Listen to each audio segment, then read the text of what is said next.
You know what? It's 2 a.m. and I just like sometimes I'm just awake and I have like these like super random thoughts. And one of these that came to mind, I was just sitting back and I was just thinking about all the things that I regret buying when I was like starting, with filmmaking and like building out my kit, where it's like lighting, camera accessories, like all that good stuff. So I thought I'd just kind of share like what I was thinking and just like my thoughts on that in general. So I would say like one of the main things that I absolutely regret buying is the Blackmagic 5-inch 3G video assist. Now the reason why I bought it is because I just needed just a basic monitor. Like I really didn't really care. I didn't care about the recording capabilities or anything like that. My camera internally has ProRes and raw, so or Blackmagic raw. So, I didn't really care about the recording because I have it internally. So I was like, all right, this could be exactly what I need, right? Well, not quite. So, the problem with this monitor is that when you're using it on location, it becomes pretty much useless because it's only 300 nits, which I didn't realize that. I thought it was 1,000 nits. So I mean, and to be quite honest, 90% of the time I'm using my on camera monitor anyway. Um, so yeah, and it was just like, why do I even have this? So I just felt like that was like $300 that just went down the drain. Like I really don't even grab for it anymore. So that's regret number one. Regret number two is definitely the Tilta M. So that system gave me so many problems and caused me to miss some footage too. But I ain't gonna talk about that. But yeah, like the problem I had with it is that the motors were defective essentially. I didn't want to have to go through that whole train of having to send it back to Tilta and all. Look, I don't have time for that. Like I just want it to work, and so I ended up going back to my Nucleus Nano because it works. So yeah, so I was so frustrated with with the Tilta M to where I was like, you know what, I'd rather focus manually than to have to deal with this. So I went back to the Nucleus Nano, returned the Tilta M, and I put in an order for the DJI Focus Pro. And so if any of you guys follow me, you know that's what I currently use. And um yeah, so which is crazy because 3 weeks after I put in my order, I actually got it. So, because it was initially on back order. So I got it pretty quick. I was like one of the first people to actually get their order. So that was pretty cool. But yeah, I love the DJI Focus Pro. And that kind of leads me into my next item, which is, I don't know if I can say this is a regret, but I will say that I don't find myself reaching for it as much as I thought I would have. And that's the Sigma 18 to 35. I'm actually looking at it right now. It's right on the counter. I'm not even using it. But the reason why I don't really grab for this particular lens as much is simply because of the fact that my DJI Focus Pro works just so much better on cinema lenses than it does on photo lenses. So I guess it's not really the lens's fault. It's just really the system that I have, right?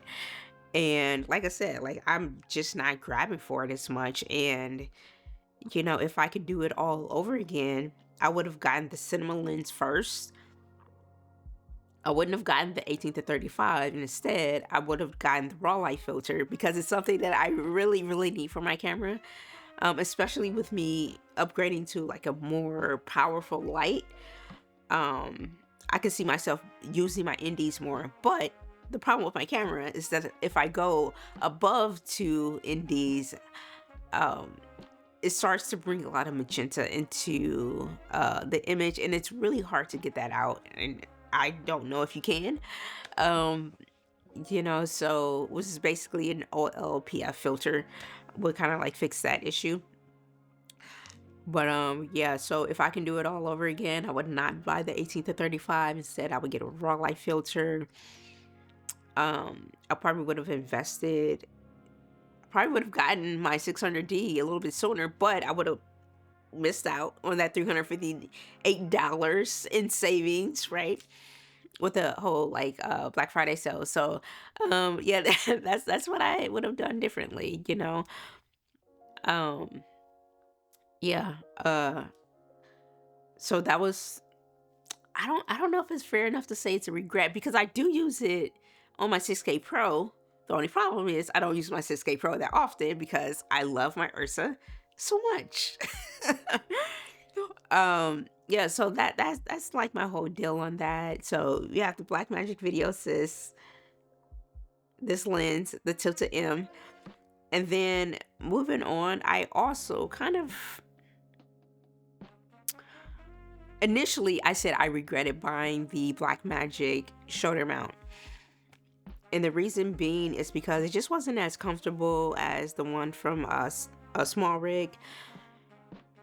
But I ended up having to go back to the Blackmagic shoulder mount plate because with the small rig plate, you have to use a base plate, which brings the lens rods down a little bit. Now, when I'm using it with my Nucleus Nano, that motor is like this short. It's like this short, right? So the problem with that is that the motor does not actually reach the focus rings on my lenses.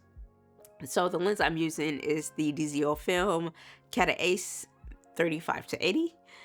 So yeah, so it doesn't reach the lens. So I ended up having to go back to the Blackmagic shoulder mount anyway. So I guess it wasn't a regret after all. But I will say that I definitely regret buying the Blackmagic top handle. So when I'm filming handheld, 9 times out of 10, I am using I'm using a what did I lose my train of thought?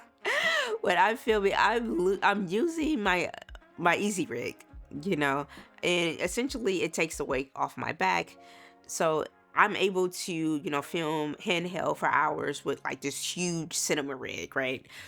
So I'm not necessarily putting it on my shoulder. Instead, I'm holding it more like this to my side. So, you know, the shoulder mount doesn't necessarily matter in terms of like this comfort level on my shoulder. But I do still use it because I need it to, you know, hold the lens rods and everything like that. So, but yeah, I don't necessarily regret the Blackmagic shoulder rig, but I do regret that handle, like I said, because once you put your Easy Rig on top, there's literally no room for anything else. Like the handle is short, it doesn't really have any mounting points. It has 3 mounting points, but you're covering 2 of those, which once you put the Easy Rig on, right? So like so basically my current setup right now is I have the Blackmagic shoulder plate, I have the small rig top handle, and the small rig side plate. So that's ultimately what I decided to go with. And yeah, so I mean, like those are like the main things. And one of the reasons why I really wanted to go back to using the Nucleus Nano is because I can use it to control my zoom like I am right now. Oh, look at that. So yeah, so I mean, like it was a big deal, you know. So yeah, I decided to go back to the Blackmagic shoulder mount. And I want to say too, like a lot of times you may think something is a regret or a bad buy. You may feel like you have buyer's remorse. I don't know, but or you may just look in your closet and like, I haven't used that in forever. But a lot of times, what I found in filmmaking is that, yeah, like initially, like you may not need it. It may feel like it's a waste until you need it, and then it's like, oh my god, I'm so glad that I have that. And that's happened to me a lot with clamps, with like my slider. So I recently did a project where I wanted like slider shots for like a few of the scenes. Well, I had one in my closet that I probably hadn't used for like a year. But like it was just nice to kind of have that on hand. So, and especially like with clamps too, like if I buy a clamp for like, I guess, gaffer type of stuff, you know, with my lighting and stuff like that, even if I don't use it, I'll still keep it because I'm like, I know this is gonna come in handy one day. Like, I'm gonna need this. And if I don't have it, I'm gonna regret that I'm trying to like hurry up and rush and pay for shipping and stuff like that. So, like, that's happened to me with like stitching arms, clamps, just like small accessories and stuff like that. So, you know, sometimes you think it's a regret, but it's not. So, that's pretty much my video today. Like, this was just a list of like all the things I regret buying. I bought a lot of great things that I'm still using and pretty excited about it. So that's my video. Make sure you like, comment, and subscribe. See you in the next one.